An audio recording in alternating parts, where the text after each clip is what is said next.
नमस्कार, कविताज क्राफ्ट कॉर्नरमध्ये तुमचं स्वागत आहे. कविताज क्राफ्ट कॉर्नरला सबस्क्राईब करा आणि अपडेटेड राहण्यासाठी बेल आयकॉनवर क्लिक करा. आजच्या भागामध्ये आपण हे छानसं क्रोशाचं स्क्वेअर पाऊच कसं बनवायचं ते पाहणार आहे. ही पर्स तुम्ही कॉइन पर्स म्हणून वापरू शकता किंवा कीचेनला सुद्धा ही पर्स तुम्ही अटॅच करू शकता. चला तर मग पाहूया ही पर्स कशी बनवायची. आता आपल्याला सर्वप्रथम येलो कलरच्या थ्रेडची स्लिप नॉट घालायची आहे.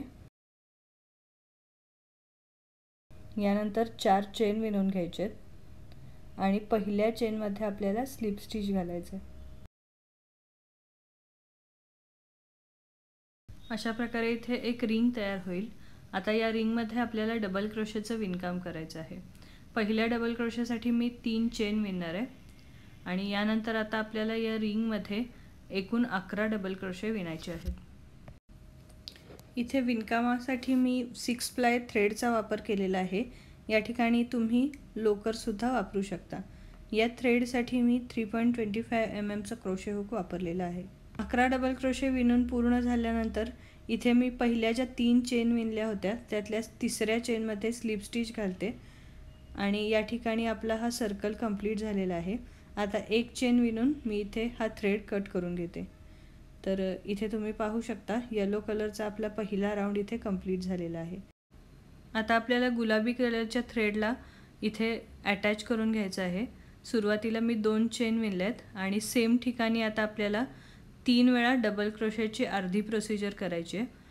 फक्त स्टिचमधून सुई बाहेर काढून एकच वेळा 2चा 1 असं आपल्याला 3 वेळा विणायचं आहे. यानंतर पूर्ण स्टिचेसमधून आपल्याला सुई बाहेर काढायची आहे आणि इथे आपला पहिला पफ स्टिच तयार होतो. यानंतर 2 चेन विणायचे आहेत आणि पुढच्या स्टिचमध्ये आपल्याला पुन्हा 4 डबल क्रोशेचा एक पफ स्टिच तयार करायचा आहे. म्हणजेच 4 वेळा डबल क्रोशेची अर्धी प्रोसिजर येणार आहे आणि त्यानंतर सर्व स्टिचमधून थ्रेड बाहेर काढायचं आहे आणि 2 चेन विणायचे. तर इथे मी तुम्हाला स्लोमध्ये दाखवत आहे. 1 वेळा 2चा 1, पुन्हा 2 वेळा 2चा 1, 3 वेळा 2चा 1 आणि 4 वेळा 2चा 1. यानंतर सुईवर जितके स्टिचेस आहेत त्यामधून आपल्याला थ्रेड बाहेर काढायचा आहे आणि पुन्हा 2 चेन विणायचे आहेत. हेच विणकाम आपल्याला पूर्ण राऊंडसाठी कंटिन्यू करायचं आहे. तर इथे आपल्याला पफ स्टिचच्या 12 पेटल्स या ठिकाणी मिळतात.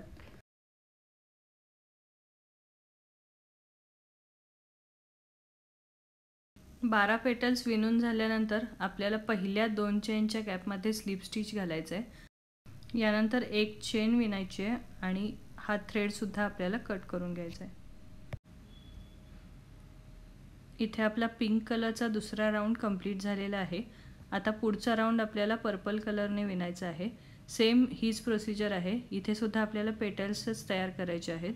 फक्त 2 चेनच्या गॅपच्या ऐवजी आपण इथे 3 चेनचा गॅप ठेवणार आहे. तर सेम प्रोसिजर आहे पफ स्टिचची आणि यानंतर 3 चेन विणून आपण नेक्स्ट पेटल विणणार आहे. या राऊंडसाठी सुद्धा आपल्याला एकूण 12 पेटल्सच मिळणार आहेत. फक्त मधला गॅप आपला 3 चेनचा असणार आहे. तर अशा पद्धतीने हा तिसरा राऊंड मी इथे कंप्लीट करून घेणार आहे. चौथ्या राऊंडसाठी सुद्धा आपल्याला सेमच थ्रेड वापरायचा आहे. त्यामुळे इथे आपल्याला थ्रेड कट करायचा नाही आहे. आपण पुढचा राऊंड असाच कंटिन्यू करतो. तर इथे आता पुढच्या राऊंडसाठी मी 3 चेन विणलेत. आता आपल्याला या 3 चेनच्या गॅपमध्ये आणखी 2 डबल क्रोशे विणायचे.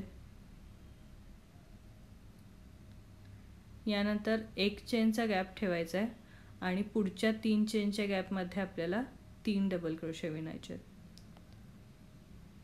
तर इथे आपले 2 सेट झालेले आहेत तयार 3 डबल क्रोशेचे. आता पुन्हा एक चेनचा गॅप ठेवून पुढे आपल्याला कॉर्नर तयार करायचा आहे. तर त्यासाठी पुढच्या 3 चेनच्या गॅपमध्ये आपण 3 डबल क्रोशे, 2 चेन आणि 3 डबल क्रोशे असं विणकाम करणार आहे.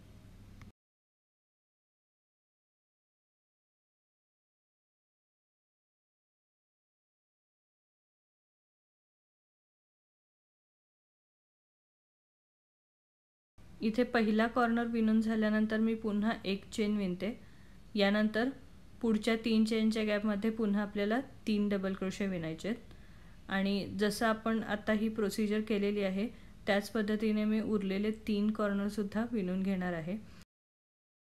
इथे आपल्याला 2 कॉर्नरच्या मध्ये 2 वेळा 3 डबल क्रोशेचा सेट आलेला हवा आहे. तर अशा पद्धतीने इथे मी हा स्क्वेअर विणून घेतलेला आहे. आता पुढच्या राऊंडसाठी आपल्याला पहिल्या 3 चेन विणायच्या आहेत. यानंतर प्रत्येक स्टिचमध्ये आपल्याला एक डबल क्रोशे विणत जायचं आहे. आणि कॉर्नरसाठी आपल्याला 2 चेनचा जो गॅप आहे त्यामध्ये पुन्हा 3 डबल क्रोशे, 2 चेन आणि 3 डबल क्रोशे असं विणकाम करायचं आहे. तर इथे पूर्ण स्क्वेअर मी अशा पद्धतीने कंप्लीट करून घेतलेला आहे. आता याच पद्धतीने आपल्याला सेम आणखी एक स्क्वेअर तयार करून घ्यायचा आहे आणि याला आपण आता चेन अटॅच करून घेणार आहे. त्यासाठी हे जे स्क्वेअर्स आहेत ते आपल्याला चेनच्या सरळ बाजूला अशा पद्धतीने प्लेस करायचे आहेत आणि सुई धाग्याने आपल्याला हे शिवून घ्यायचं आहे. आता स्टिचिंग कंप्लीट झाल्यानंतर मी आतल्या साईडला याला फेल्ट स्टिक करून घेतलेला आहे. तुम्हाला हवा असल्यास तुम्ही याला स्टिचसुद्धा करू शकता, पण इथे मी ग्लू गनचा वापर करून फेल्ट इथे स्टिक करून घेतलेला आहे. आता आपल्याला या दोन्ही बाजू अशा पद्धतीने बाहेरच्या साईडने फोल्ड करायचे आहेत आणि आता ही जी बॉर्डर आहे ती आपल्याला स्लिप स्टिचने जॉईन करायची आहे. तर दोन्ही साईडचे जे स्क्वेअर्स आहेत ते मी अशा पद्धतीने एकत्र पकडलेत आणि इथे आता आपल्याला स्लिप स्टिच घालायचे आहेत. अशा पद्धतीने स्लिप स्टिच आणि यानंतर एक चेन, पुन्हा नेक्स्ट स्टिचमध्ये स्लिप स्टिच, पुन्हा एक चेन, असं आपल्याला शेवटपर्यंत विणत जायचं आहे. तर इथे स्लिप स्टिच नंतर एक चेन घातल्यामुळे इथे एक छानशी अशी बॉर्डर तयार होते. तर या ठिकाणी मी तुम्हाला हे एकदम क्लोजली दाखवण्याचा प्रयत्न केलेला आहे. तर इथे तुम्ही पाहू शकता दोन्ही साईडचे जे चेन्स आहेत ते आपल्याला एकत्र होल्ड करायचे आहेत आणि स्लिप स्टिच घातल्यानंतर एक चेन विणायचे. तर अशा पद्धतीने शेवटपर्यंत मी याला बॉर्डर विणून घेते. मी इथे पूर्ण बॉर्डर विणून घेतलेली आहे. तुम्ही पाहू शकता एकदम छान असं टेक्स्चर आलेलं आहे बॉर्डरला. आणि त्याचबरोबर इथे मी 20 चेनचं लूपसुद्धा तयार करून घेतलेलं आहे. तर अशा प्रकारे आपला हा छान क्रोशे पाऊच तयार झालेला आहे. तुम्हाला हा व्हिडिओ कसा वाटला हे सांगायला विसरू नका. पुन्हा भेटूया पुढच्या भागात.